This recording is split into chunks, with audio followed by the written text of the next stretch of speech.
On a cold March evening at Fort Bragg, North Carolina, Marcus Dellwood broke three of his cousin Sergeant First Class Jordan Dellwood's ribs, fractured his left orbital socket, and ruptured two ligaments in his right shoulder, while Jordan's own father, Raymond Dellwood, stood in the doorway of the Army quarters and watched without making a single move to stop it. Marcus celebrated that night at a bar in Fayetteville, buying rounds for strangers and telling anyone who would listen that he had finally put his high and mighty soldier boy cousin in his place. What Marcus did not know, what neither Marcus nor Raymond knew, was that Jordan Dellwood was not simply a Sergeant First Class in the 82nd Airborne. He was a decorated intelligence officer, with a classified commendation, a network of JAG attorneys, senior officers, and federal investigators who owed him professional loyalty and 17 years of methodical patience that had never, not once, been mistaken for weakness. By the time Jordan walked out of that hospital, Marcus Dellwood was already finished. He just hadn't been told yet. If someone attacked you while your own parent watched and did nothing, and I mean nothing, could you ever forgive either one of them? Or would you make sure they both understood completely and permanently exactly who they had chosen to put their hands on?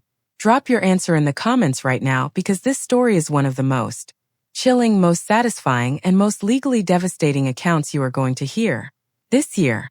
Hit that like button and subscribe before we go any further, because what Jordan Dellwood built in the silence after that hospital room is the kind of story that deserves to be told from the beginning.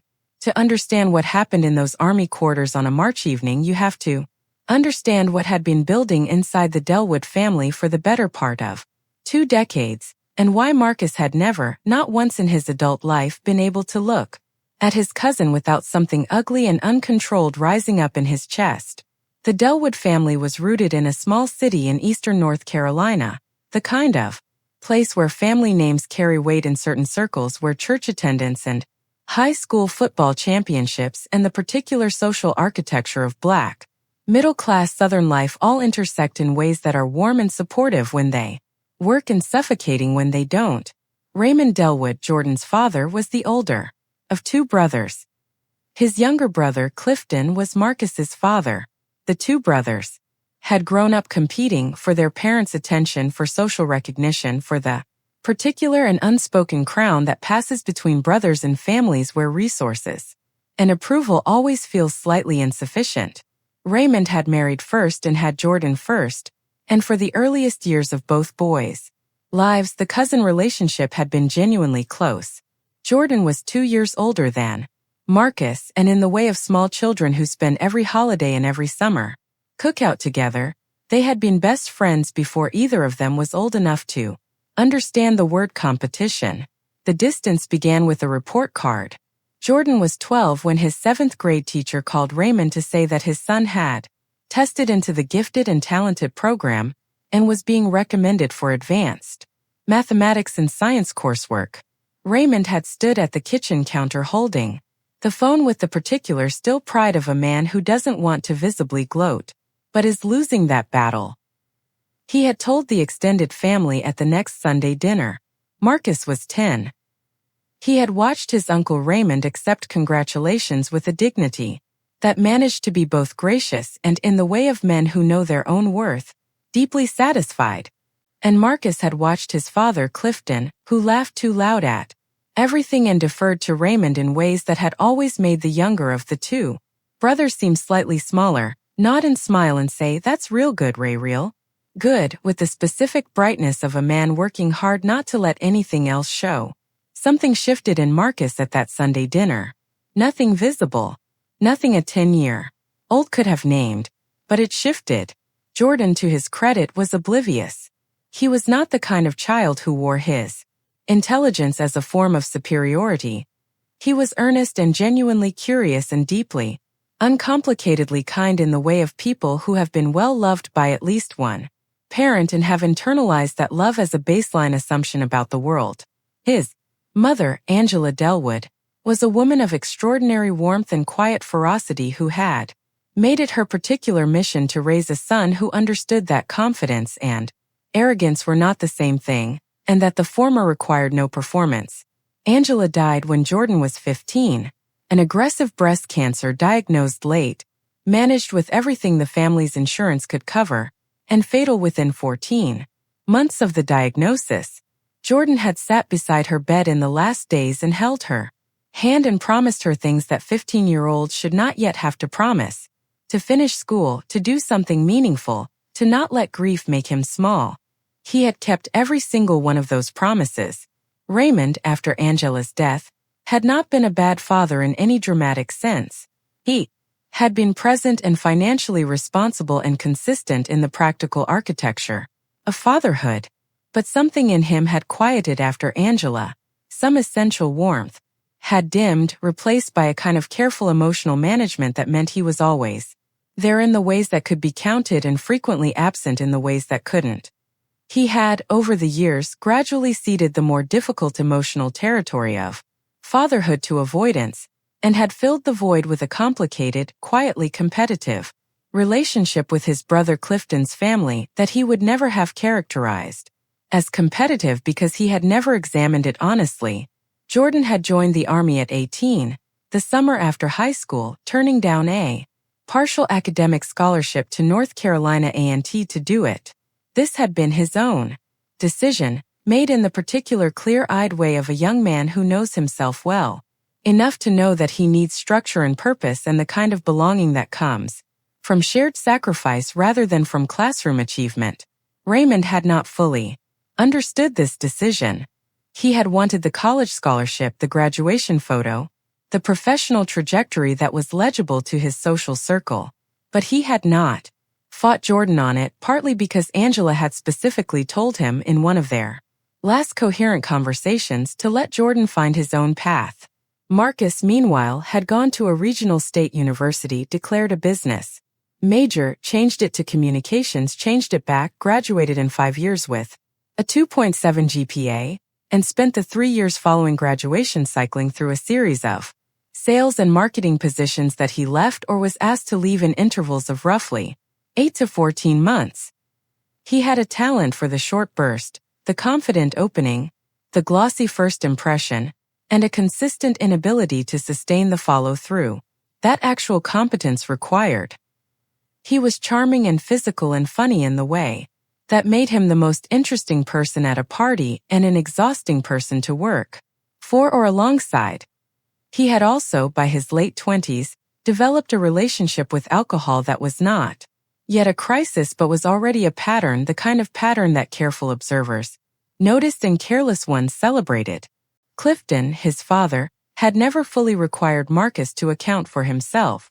Clifton's parenting philosophy, to the extent that it was a philosophy and not simply the path of least resistance dressed up in the language of support, was to believe his son's version of every story, defend his son in every conflict, and treat any evidence of failure as the fault of circumstances or other people rather than of Marcus himself.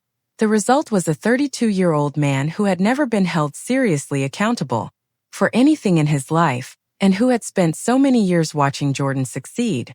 In the military, in rank, in the quiet gathering of respect from everyone around him, that his resentment had long since ceased to be a feeling and had become a fundamental orientation. Jordan, by the time of that March evening, was 34 years old and a sergeant, first class in the 82nd Airborne Division at Fort Bragg. What his personnel file showed was a 17-year record of exceptional service ratings, 2 combat deployments, a Bronze Star with Valor for actions in a forward operating base in Afghanistan, and a classified commendation that existed in a file that most people at his pay grade would never have been eligible to receive. What his personnel file did not show, because it existed in a separate, considerably more restricted classification tier, was the full scope of his work with the Defense Intelligence Agency, the network of senior officers and federal contacts he had built over 8 years of intelligence work, and the particular quality of his relationships with the JAG Corps attorneys who handled military legal matters at Fort Bragg, and who regarded Jordan Dellwood with the specific professional respect reserved for people who have consistently, over years, proven that their judgment is sound. Jordan did not advertise any of this. He drove a used F-150. He kept his quarters modest and orderly. He sent a portion of each paycheck home to an investment account he had opened at 22 and added to without exception ever since. He called his father every 2 weeks with a consistency that had survived deployments, operational blackouts, and the gradual quiet recognition that Raymond Dellwood was not the father Jordan needed him to be, but was the father Jordan had, and that was its own category of truth. The Marcus problem had been building visibly for about 18 months before the March incident. Marcus had lost his most recent position, a regional sales manager role at a mid-sized logistics company in Raleigh, in September of the previous year. He had told the family it was a restructuring. The actual reason, which Jordan had learned through a mutual contact, was a documented pattern of aggressive behavior toward a subordinate, a failed drug test, and a performance review that described him as chronically insubordinate and unable to accept constructive criticism. Marcus had, in the months following this job loss, been slowly dismantling his own financial life with the particular efficiency of someone who has no mechanism for confronting failure directly.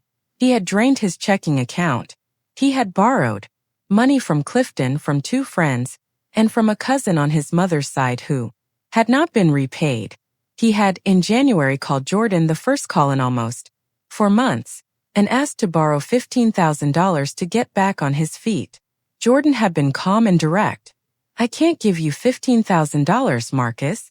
If you need help making a plan to stabilize, I'm glad to talk through that with you. But I'm not in a position to provide that amount," Marcus had said, in a voice that had gone from friendly to cold in the space of 2 sentences. "Must be nice, having all your stuff figured out while the rest of us just struggle," Jordan had said.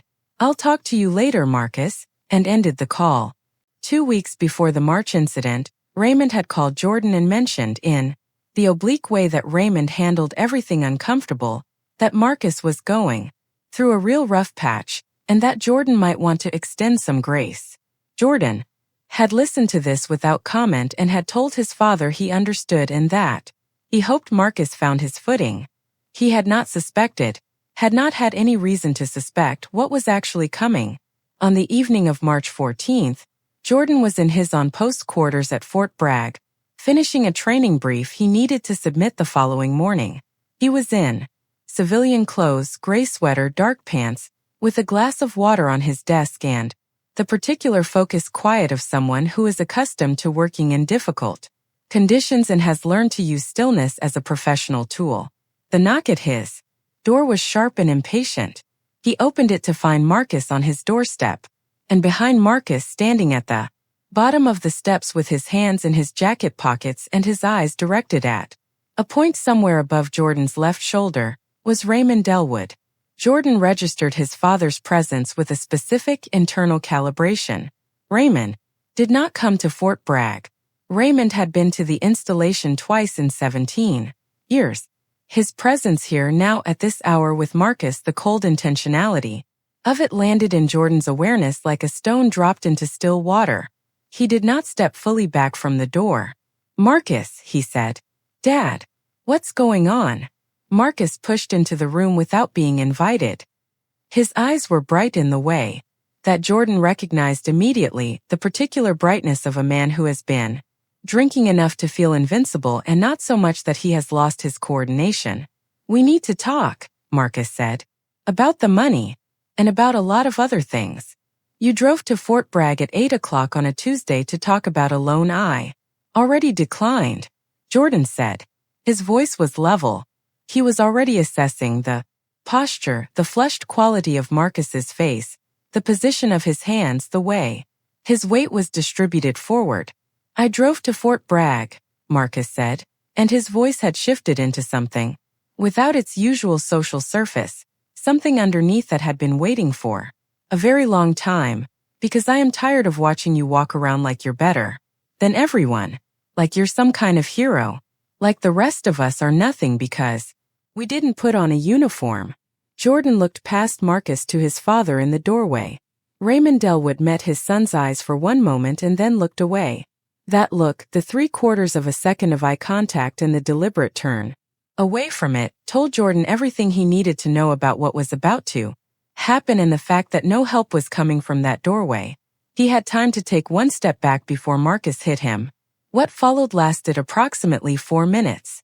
Jordan was a trained combatant with reflexes that had been professionally sharpened over 17 years, but Marcus had 60 pounds on him, the particular destructive energy of a man releasing something that had been compressed for 2 decades, and the tactical advantage of Jordan's initial half-second of stunned disbelief, not at the violence itself but at the sight of his father remaining motionless in the doorway while it happened.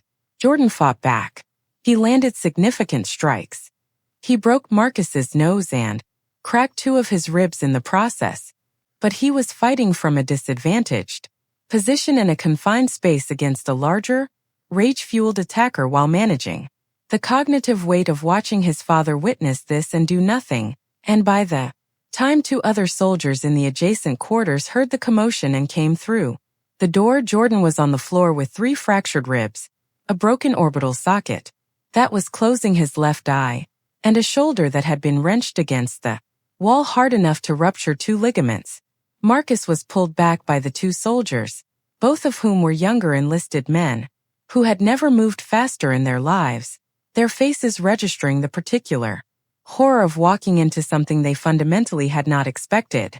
Raymond had remained in the doorway for approximately 30 seconds after the 2 soldiers entered and then had turned and walked down the steps and gotten into Marcus's car.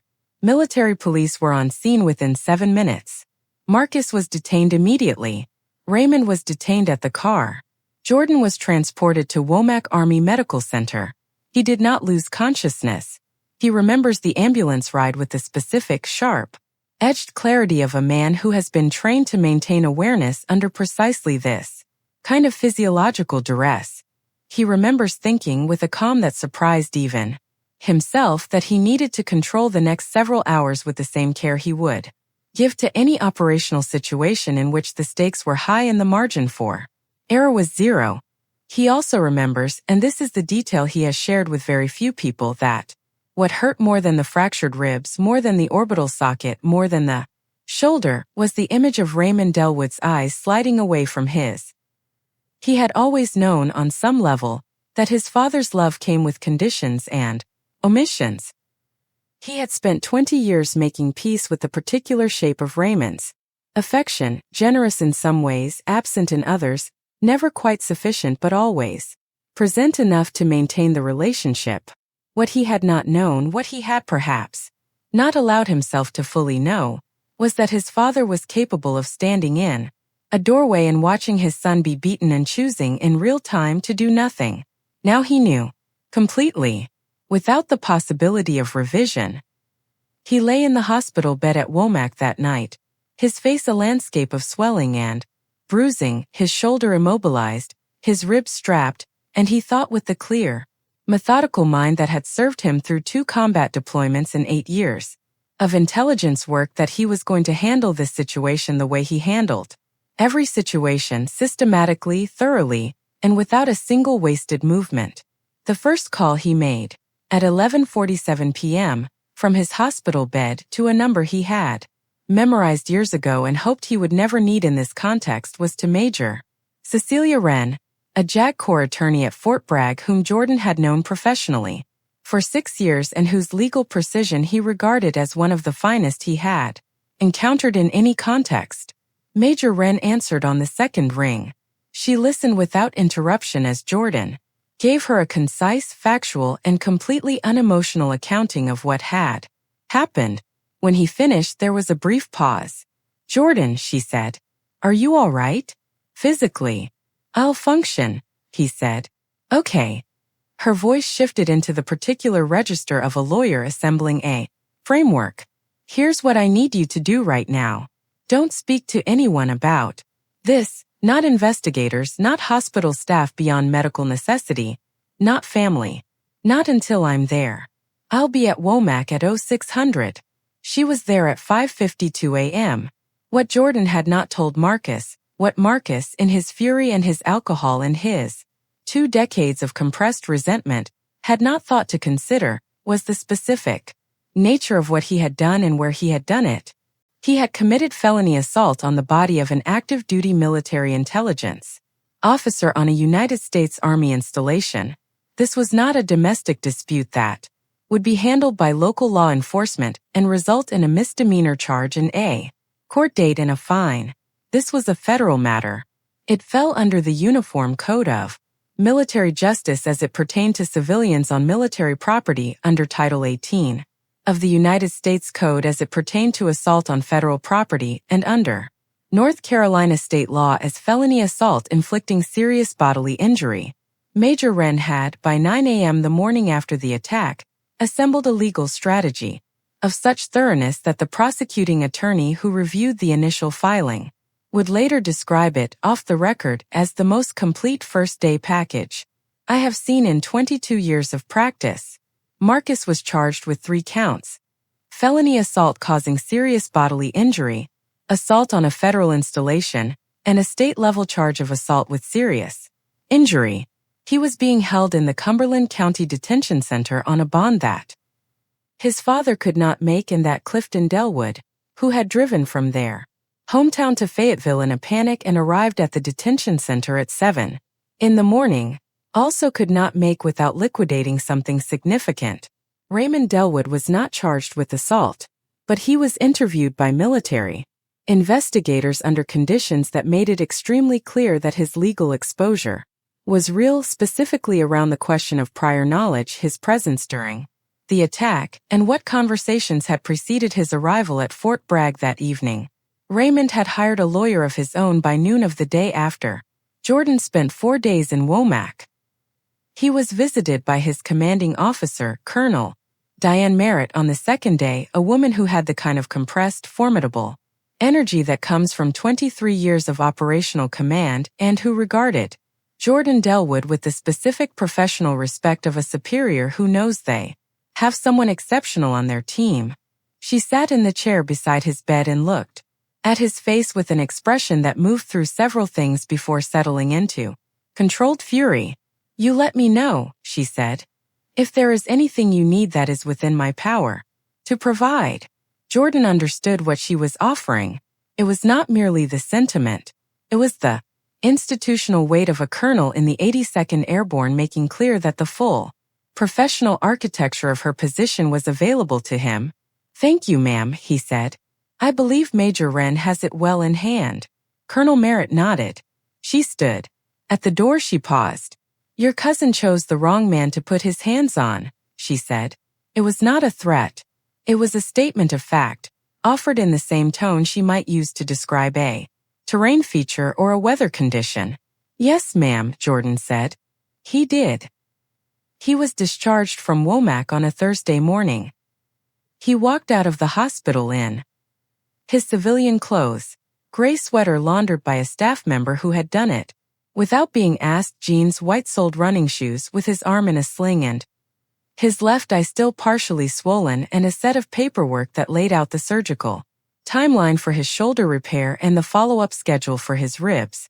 He walked to the waiting car, driven by his close friend and fellow NCO, Staff Sergeant Derek Paulson, who had said approximately 4 words since picking him up, all of which were, "I've got you, brother," and he got in and closed the door. "Where to?" Derek said. "The office," Jordan said. "I have work to do." Derek looked at him.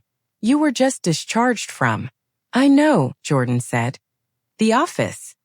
The sentencing guidelines, given the severity of the injuries, the location of the offense, and Marcus's prior record, which included a sealed juvenile matter and the employment termination for aggressive behavior, resulted in a sentence of 26 months of supervised probation, 200 hours of community service and restitution, in the amount of $47,800, covering Jordan's medical costs not absorbed by military healthcare coverage, lost operational capacity during recovery, and documented expenses.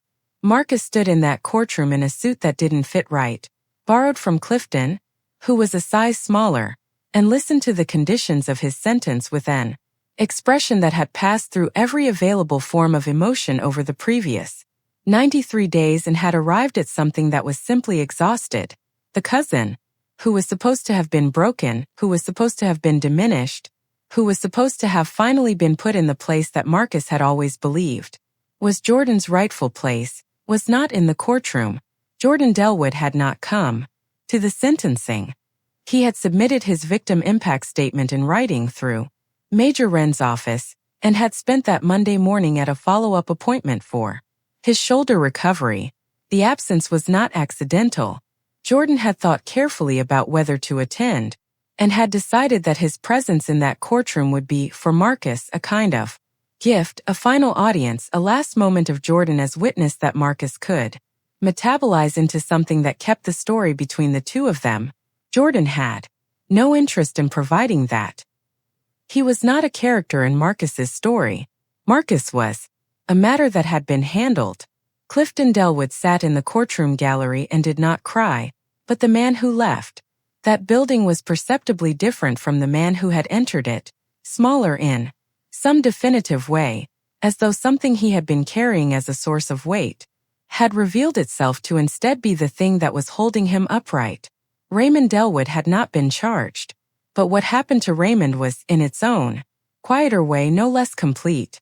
Jordan had called his father once after leaving the hospital, a single call 1 week after discharge, made from his office with Derek sitting in the room because Jordan had asked him to be there, not as a witness in any legal sense but as the presence of someone who knew Jordan well enough to help him stay grounded in what he meant to say.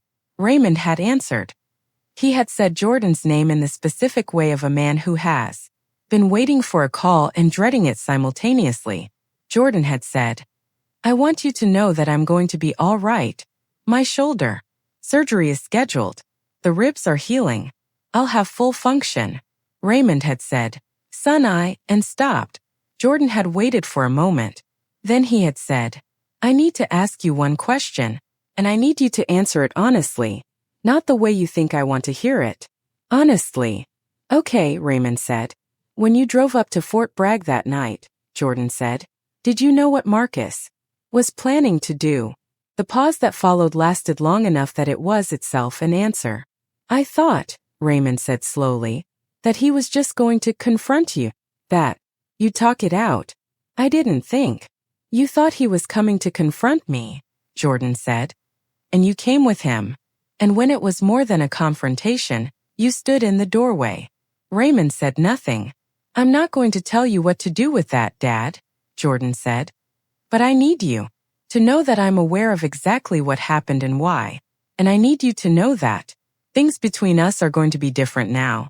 Not ended. Different." What different meant in practice was something that Jordan had spent considerable time defining for himself with the help of the therapist he had begun seeing at Womack's Behavioral Health Department during his recovery, a psychologist named Dr. Amos Webb, who specialized in military family dynamics and who had the particular gift of helping people articulate things they had known for years but had been unable to name. Jordan had told Dr. Webb in their third session about the moment in the doorway, about Raymond's eyes sliding away. Dr. Webb had said, "What did that tell you?" Jordan had said, "That his comfort was more important to him than my safety, and that it always had been. I just hadn't had proof before." Dr. Webb had said, "And what do you do with that?" Jordan had said, "I stopped being surprised by it, and I stopped organizing my life around trying to earn something different." That answer had taken him 37 years to arrive at. Having arrived, he found it was a place he could stand on. The restitution payments from Marcus were structured as a garnishment from Marcus's wages, which meant Marcus needed to maintain employment in order to pay them. This proved for Marcus to be its own recursive problem.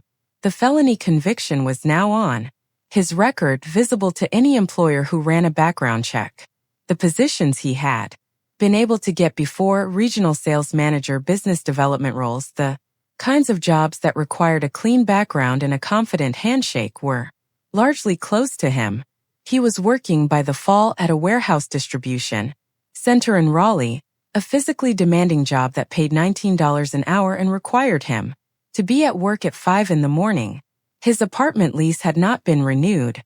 The landlord, who had run a background check upon conviction notification, had declined to renew. Marcus was renting a room in a shared house in a part of Raleigh that had nothing in common with the life he had imagined for himself at 32. He had also, under the terms of his probation, completed the first phase of mandatory substance abuse treatment, a 30-day intensive outpatient program that he had resisted entering and that had, by his own account in a required reflection paper, shown him things about his own patterns that he had spent a decade working very hard not to see. Clifton, for his part, had paid a portion of the legal fees using money he had saved over years and had emerged from that process significantly diminished in the particular currency of his social world, the stories people tell about their families at church and at cookouts and at the cousin reunions that happen every summer, the stories that either build a family's reputation or erode it. The Dellwood family reunion the following July was a quieter affair. Clifton sat at the edge of it. Marcus did not come. Jordan came. He drove up from Fort Bragg in his F-150, arrived at his Aunt Patricia's house in the early afternoon, and walked into a backyard full of people who had watched the previous year unfold from the outside and who received him with a particular, almost reverent quality of welcome, the welcome reserved for someone who has been through something that tested them and has come out with their character intact. His shoulder was healed. The surgery had gone well. He had returned to full operational capacity in May, 2 months ahead of the medical estimate. His left eye bore no permanent trace of the orbital fracture beyond a faint asymmetry that you would not notice unless you knew to look. He wore a plain white t-shirt and dark jeans. He had brought potato salad because Patricia had asked him to and because he had made his mother's recipe from memory, the one Angela had taught him when he was 12 and that he had carried through 17 years of deployments in barracks and military kitchens as a piece of her that no distance could touch. He set the potato salad on the table. He accepted a cup of sweet tea from his cousin, Denise, who was 8 months pregnant and radiant and who told him he looked too skinny and needed to eat more. He agreed that she was probably right. He did not speak about Marcus. He did not speak about the legal proceedings, the hospital, the doorway, Raymond's eyes. He was there for potato salad and sweet tea, and the particular irreplaceable texture of being among people who share your blood and your history, which is a thing worth protecting even when it is also a thing that has broken your ribs. Raymond was there too. They acknowledged each other across the yard. A nod held for a moment and then both of them looked away. Not the way Raymond had looked away in the doorway. Different. The look of two people who have said what needed to be said and are now figuring out in real time what the shape of the territory looks like. When the old maps no longer apply, there was no dramatic moment, no confrontation, no public accounting in front of the assembled family. Jordan Dellwood had no interest in any of that. He had made his accounting in a hospital bed at 11:47 at night with Major Wren on the phone and in a Cumberland County courtroom where his victim impact statement was read aloud by the prosecutor while Marcus stood in a borrowed suit and in his father's silence on a phone call that had answered the only question that had ever really mattered. Everything else was administration. He ate his potato salad and talked to his cousins about football and the new season, and Patricia's baby's due date and what Denise's husband was planning to do about the landscaping issue in their backyard. He laughed at a joke his Uncle James made that was genuinely very funny. He helped carry the folding tables back to the garage at the end of the afternoon. He drove back to Fort Bragg as the light was going golden over the highway, the radio on low, the windows cracked to the warm evening air. He had, in the year since that March evening, been promoted staff sergeant to sergeant. First class had already been his rank, now in recognition of his operational record, and a specific commendation that Colonel Merritt had pushed through the appropriate channels with a thoroughness that had surprised even the reviewing board. He had been selected for a warrant officer program that would fundamentally reshape the trajectory of his career. He would spend the next 18 months in training. He would emerge on the other side in a role that gave him more authority, more operational scope, and A salary that made his already disciplined savings account look considerably more interesting.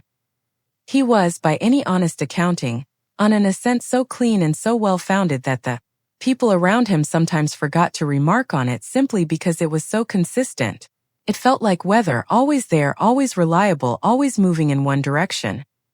He pulled into the Fort Bragg gate at dusk, showed his credentials to the guard, and drove to his quarters, the same quarters, now repainted and refurnished with the particular orderly intentionality of a man who had decided that the space where he lived should reflect the life he was actually building. He made himself dinner, chicken and rice, simple and good. He ate at the table he had set with a proper place setting because he had decided 2 years ago, after a deployment in which he had eaten most of his meals from a tin, that eating like a human being was a form of self-respect he was no longer willing to economize on. After dinner he sat at his desk. The training brief he had been writing on the night of March 14th, the one that had been interrupted by a sharp knock at his door, was long since submitted and long since passed. He was working on something different now. A framework document for a training program he had proposed to Colonel Merritt, focused on intelligence sharing protocols in joint operational environments that she had approved and that he was now building from scratch. He worked until 10. Then he closed his laptop, made sure his gear for the next morning was staged correctly by the door, and stood at his window for a moment looking out at the installation in the nighttime quiet, the particular hush of a military base after dark, the distant shape of the flight line, the lights that were always on. He thought about his mother. He thought about the recipe she had taught him on a Saturday morning in their kitchen, both of them laughing because he kept misjudging the amount of mustard. He thought about the promise he had made at 15 beside her bed to finish, to do something meaningful, to not let grief make him small. Every single one kept. His dog tags were on the desk beside him, the same ones that had been on his body on the night of March 14th, the ones that had been bagged with his personal effects at Womack and returned to him when he was discharged. They bore the expected information: his name, his blood type, his branch of service, his religion. They bore the small dents and scratches of 17 years of service. They bore on the chain the faint, dark trace of what the hospital had cleaned off before returning them. He picked them up, held them for a moment, set them back down. He turned off the desk lamp. He went to bed. But before he did, there was one final piece of the situation that deserved its own accounting, the piece that Jordan had handled not with lawyers or federal charges or institutional weight, but with the kind of quiet, long-range precision that his intelligence work had taught him was always more effective than anything loud. In the weeks following the attack, while Jordan was recovering and while the legal machinery was moving in the direction it was always going to move, he had identified something in the wider landscape of the situation that most people would have missed entirely, because most people, when they are recovering from a violent assault committed by a family member while their father watched, are consumed by the immediate. Jordan was not most people. Marcus, in the 6 months before the attack, had not only borrowed money from family members and failed to repay it, he had also, using the business address of a logistics consulting LLC he had registered in his own name in 2021 but never operationalized, submitted 2 fraudulent loan applications to a small business administration program, one for $28,000 and one for $41,000, using inflated revenue documentation he had fabricated using a bookkeeping software template downloaded from the internet. He had received the $28,000 disbursement.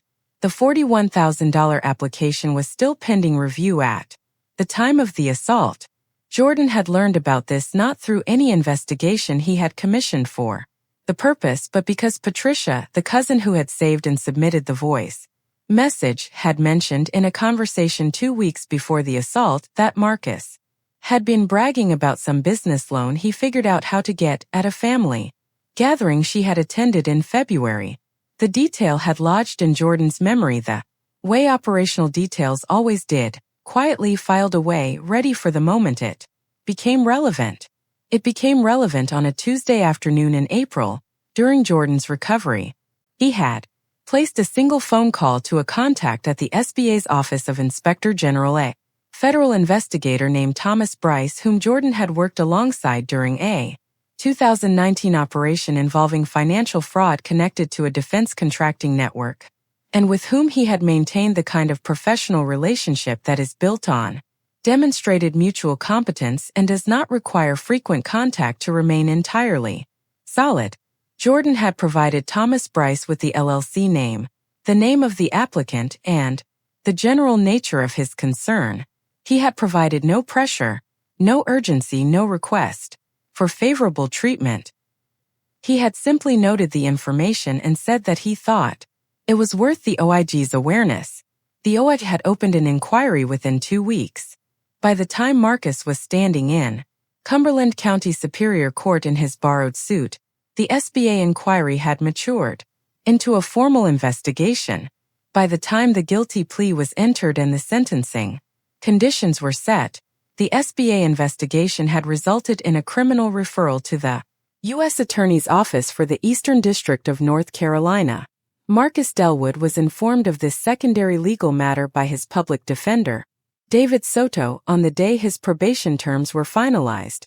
Sitting in Soto's small, precisely organized office in Fayetteville, still processing the sentencing, still calculating what 26 months of probation and $47,800 in restitution and 5 in the morning warehouse shifts meant for his life. Soto had put the referral letter on the desk between them with the expression of a man who had genuinely wanted better for his client and had not received the cooperation that would have made better possible. The SBA matter, Soto said, is separate from the assault conviction and is subject to its own sentencing guidelines. Federal wire fraud and SBA loan fraud carry potential penalties of up to 20 years and fines up to $250,000. The U.S. Attorney will evaluate the strength of the case and decide how to proceed. Marcus had stared at the letter. How did they find out? He said. His voice was stripped of everything, the charm, the anger, the self-justification that had accompanied every moment of his life since the age of 10. Just a flat, bewildered question. Soto had said carefully, "I don't have that information." Marcus would eventually be offered a plea agreement on the federal charge, guilty to 1 count of SBA loan fraud, restitution of the $28,000 disbursement plus interest, an additional 18 months of probation consecutive to his existing term, and a permanent bar from future federal small business loan programs. He took the agreement because the alternative, as Soto explained in terms that left no ambiguity, was worse. By an order of magnitude, the $28,000 he had to repay, added to the $47,800 assault restitution, meant that Marcus Dellwood began the next chapter of his life carrying $75,800 in court-ordered financial obligations on a $19 an hour warehouse salary. The mathematics were not kind. They were, in fact, the mathematics of a man who would be 42 years old before he had a clean financial slate if he maintained his employment, maintained his sobriety, and made not a single additional mistake. Jordan knew about the SBA plea agreement. Major Wren had kept him informed, as she had kept him informed of every relevant development, with the quiet efficiency that had characterized her handling of the entire matter. He had read the summary, filed it in the folder on his laptop that contained all documentation related to the case, and then closed the folder and returned to the training framework document that was considerably more interesting to him than Marcus Dellwood's legal calendar. He had not, at any point in the process, gloated. He had not told anyone outside of his direct circle what he had done or how. He had not called Patricia to take credit for the SBA referral. He had simply noted it, handled it, and moved on, which was, he had found, consistently more satisfying than anything that required an audience. Derek had asked him once, during one of their early morning runs on the Fort Bragg track, the ones that had resumed in May after Jordan's shoulder clearance, both of them back in stride in the specific companionship of men who have run together long enough that conversation is optional, whether he felt like justice had been served. Jordan had run for about 50 yards before answering. "Justice is a big word," he said. What I feel is that things were handled correctly. The legal system worked the way it was supposed to work. The right people knew the right things. Marcus is dealing with the consequences of his own choices. My father knows what I know about that night, and none of it has anything to do with me going forward. Derek ran quietly for a moment. That's a very officer-in-training answer, he said. Jordan laughed. It was a real laugh, easy and unguarded, the kind that comes from genuinely finding something funny, rather than performing the social gesture of amusement. Maybe, he said. But it's also true. They ran another mile in comfortable silence. The morning was clear and cool, the kind of early Carolina spring day that smells like pine and wet earth, and the very particular promise of a season arriving on time. Jordan ran at a pace that was, for the first time in almost a year, completely pain-free. His shoulders stable, his ribs long healed. His body fully his own again in the way it had been before March 14th, and the way it would remain, because Jordan Dellwood took care of his body with the same methodical intentionality he brought to everything else. He was running at Fort Bragg on a clear spring morning. He was healthy. He was promoted. He was in training for a role that would define the next phase of an exceptional career. He had a potato salad recipe that had belonged to his mother and that he made from memory, and that was, by general agreement at every family gathering, the best version of potato salad any Dellwood had ever produced. He had everything that mattered. He had built it, maintained it, and protected it. And the people who had tried to take it from him, with their hands, with their silence, with their decades of compacted resentment dressed up in the language of family, had found out, in the most complete and permanent terms available, exactly what kind of man they were dealing with. Not a man who performed strength.